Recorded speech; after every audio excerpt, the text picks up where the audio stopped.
In a negotiation, you can always have the upper hand and lead to a win-win. In this video, I'm going to show you how to close negotiation deals at a bigger level, and I'm going to show you the best strategies to use when engaging prospects to close negotiation deals a lot faster. My name is Yoro Gbigwe. I've trained over 25,000 salespeople across 5 countries: Nigeria, Ghana, USA, UAE, Rwanda. I'm an author of several books and resources on sales, and I've been featured on lots of media platforms to talk about successful selling. I worked in an organization where I was given a target to sell to 20 high net worth individuals. I was able to bring in 21 high net worth individuals in a single month. I also participated in a sales competition where I won, and I was sent for the World Cup for an all-expense paid trip. I moved to another organization where I was able to double my portfolio by over 100% in just 11 months. I'm CEO for Ultravantage, and our specialty is in Salesforce management. This means we work with the CEOs, with the team leads to help them optimize sales and get their sales teams to meet their sales targets in record time. So ladies and gentlemen, we've started a series on negotiation. At least I've done quite a number of videos. I'm going to build on the things we talked about so far. Now, one of the best strategies I've discovered for a negotiation is putting value first. Putting value first. Now, when we say putting value first, price mentioned before value has been understood is a sale lost. This means that as much as possible, you want to make sure that the value of what you're offering is understood to a deep degree. The prospects needs to see how much they would get from doing business with you. There are 2 ways to show value. You either show value by letting them see this is what you're going to gain by the time you're done working with you. When I say working with you, it could mean by the time you're done buying a property, by the time you're done getting an IT solution, by the time you're done getting a service, whatever the situation is. The point is, what is the end result? Every purchasing decision of a prospect must lead to money. The outcome must be measured in terms of naira terms or dollar terms. So what is the amount that would be the final results if this deal goes through? If they get all that this package or all this product or service promises them, how much is it that would come to them? Now, this kind of estimation is not something you do on your own. You do it in partnership with the prospects. And this is where techniques like rapport building comes in. This is where techniques like listening skills come in. This is where techniques like using the right tone of voice comes in. Because that way, in a subtle way, they feel, okay, it's something nice for us to have or nice for us to talk about. Remember, we said when you negotiate with prospects, you want to use questions to engage prospects all through in the negotiation. Because with questions, you'll be able to find out, oh, okay, so what's the end result for you? If this product was going to make you happy, how can we measure to say that truly this product has helped you? Okay, then you have an idea. Then okay, so how much is that to you? Can you give me an idea? Can you put an amount to that? You want to find a way to make sure that you bring a monetary term, so that way, when you're looking at value first as a strategy negotiation, you want to make sure that you have an idea of this is what they're going to benefit by the time they're done with your product or service. Another thing you also want to measure is how much is it costing them if you don't go ahead? How much is it costing them if they don't go ahead? So this means if they are still in a situation or there's a problem you've identified. Remember, before we sell value, see, for value to be valued, there must be a problem or there must be an opportunity. So value is value because of the problem that we've seen or the opportunity that we've seen, in the sense that, oh, okay, this is the problem I've identified with this prospect's need. This problem, what is it costing you? How long has it been? On average, if this was a monthly thing, this would be how much per month? And how long has this been? For the last 6 months? Oh, that would be 6 times the amount. Oh, wow. So this is how much it's costing you. This is how much you are losing if you don't go ahead. Now, this may not be the direct communication, but this is the thoughts. So when the prospect realizes, oh, this is what I'm gaining versus this is what I'm losing, it helps them put things in perspective in the negotiation. Now, not every prospect you may not necessarily need to show every prospect what they are losing or what they are gaining at the same time.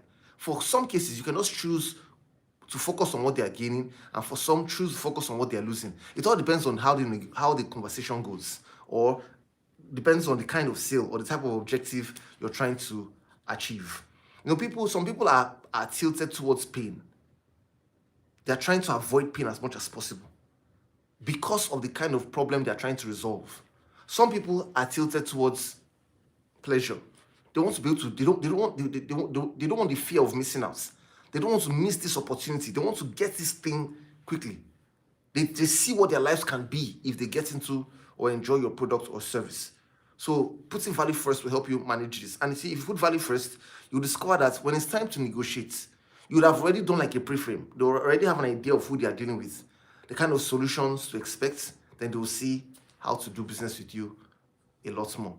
Now, just a word of caution. A lot of times, we don't, depend on what you sell, you don't want to take the prospects through a process. You don't want to walk the prospect through the details of everything you're going to be doing for them. Because sometimes people think that if you walk the prospect through all the details of what they are going to be getting or what you're going to be doing for them, they feel, oh, that's way they will know that it's very valuable. Now, this must be used contextually.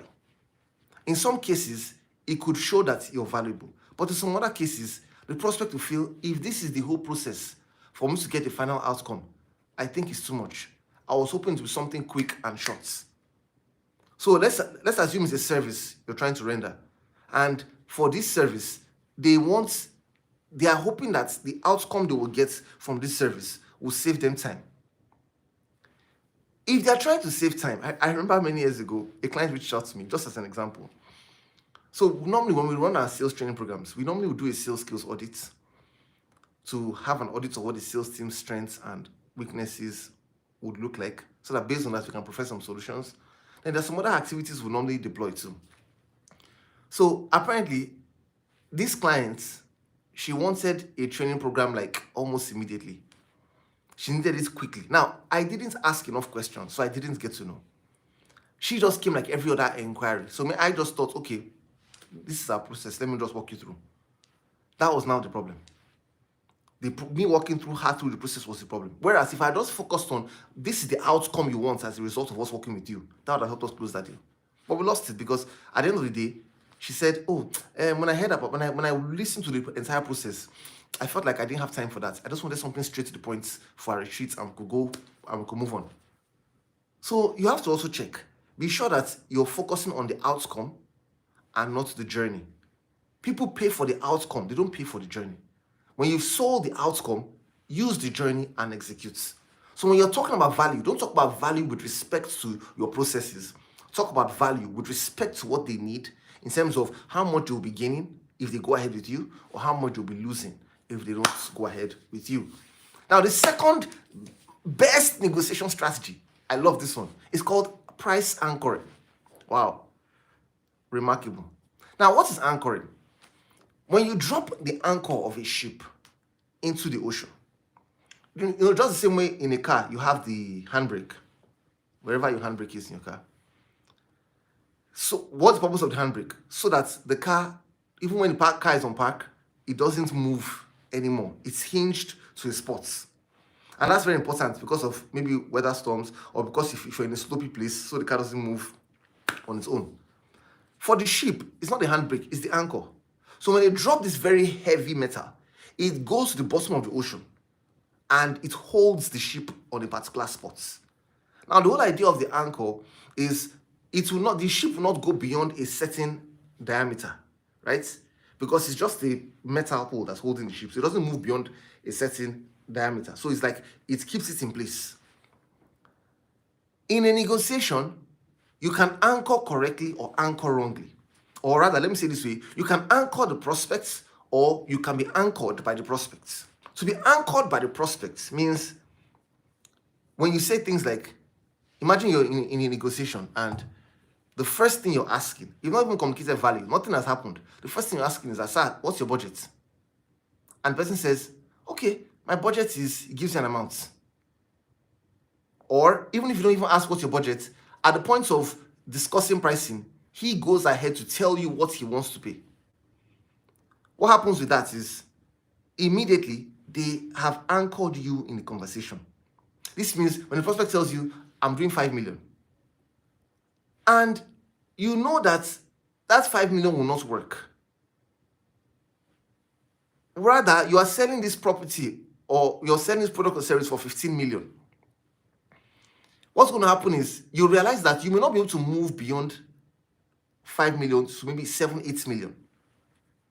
Because he has anchored the conversation on 5 million. In the prospect's mind, he feels, I don't do more than 5 million. So it's just like anything you say, he will not be willing to go beyond 5 million. So even if you push further, he can stretch and manage to go to maybe 7, 8 million. But yet, what's the price of the product or service? 15 million. It's still too far. So you want to avoid being anchored by the prospect. Rather, you want to anchor the prospect. How do you anchor the prospect? Or anchor in, I don't like saying things like anchor people. You want to anchor the conversation. Instead of you being anchored by the prospect or in the conversation, you want to anchor in the conversation or take charge of the conversation. How? By making sure that you mention the price first. Because when you mention the price and you tell him it's 15 million, in his mind, he's now going to be thinking, how do I bring you down from 15 to what I can really afford to pay? You see that? So he's trying to bring you down. He probably won't be able to bring you down maybe below 11 or 12, no matter how hard he tries. But you see that at the end of the day, when he anchored first, you couldn't take him beyond 8. When you anchored first, he couldn't take you below 12. So you see that you have the advantage in when you practice anchoring the right way. So you anchor by setting your price first. And one of the ways you can use to set your price first is by asking for the impossible.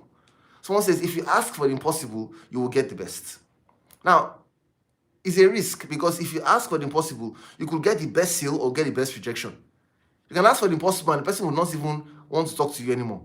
And that's why a lot of times there are certain things you must do before you get to this point of pricing. Value communication, the rapport building, the listening to understand what the needs of this person are. Remember, when we talk about value communication, I'm not telling you now that when you meet a prospect, we should just go ahead and talk about value.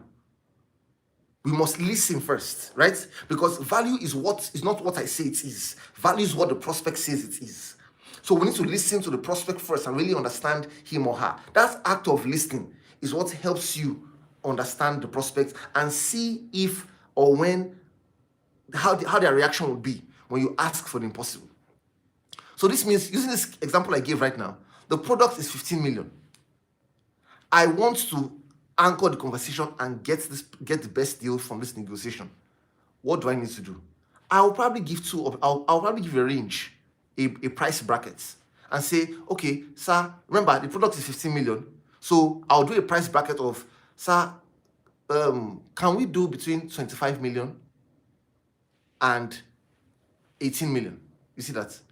What's the price of the product? It's actually 15. But I've created a price bracket of 25 million to 18 million. Now, notice I didn't say, sir, can we do between, sir, can you, for this particular project, would you be able to pay between 18 million and 25 million based on what we can find for you? I didn't say 18 to 25. I started with the higher price first. 25 million to 18 million.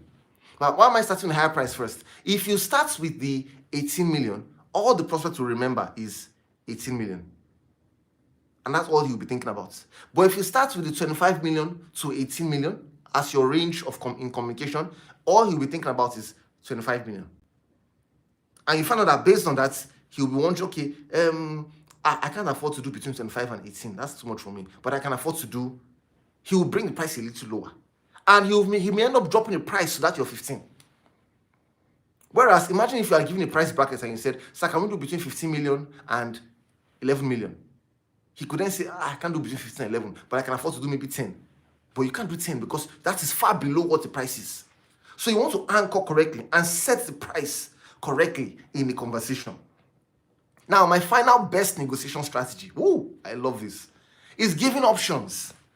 By the time the prospect has told you what his budget is, or after you have given the price brackets and the prospect says, I can work within that price frame, or they tell you, but that's beyond my budget, but I can work with this at this point, give them 3 options of what to pick from. Give them a higher option, which is more value for a higher amount, based on what you've discussed. Give them a middle option. Give them a middle option, which means a lower value with the lower amounts. Then the smallest option, which is smaller value with the smallest amounts. Now, when we say value, we're not saying quality. So you don't drop the quality. It's just that the experience, the journey, becomes sweeter to get to the destination. It's like saying first class, business class, economy. We are all still on the same plane. We are all still enjoying value. We still probably all get food on the plane. But the style to the destination is different. So give them options. And the options would help them think, not in terms of, should I go ahead or should I not? It's help them think in terms of, which of these options should I pick? If you don't give options and you only give one way for them to if you only give them one package to choose from, they are in their minds, they'll be thinking, should I go ahead or should I not? But if you give them 3 packages to pick from, they'll be thinking, which of these packages should I go for? So you see that you have them boxed with you in the conversation. And that way, they can be able to pick one of these options and you'll be able to get a great deal from the negotiation. All right, thanks so much for watching today's video. Please share this video with others. If you haven't liked, please like. The more you like, the more the algorithm will spread this around for people to watch. Please comment below which of these points or strategies works best for you. If you haven't watched this video as well, please watch this and subscribe as well. You can subscribe here. I look forward to seeing you in the next video.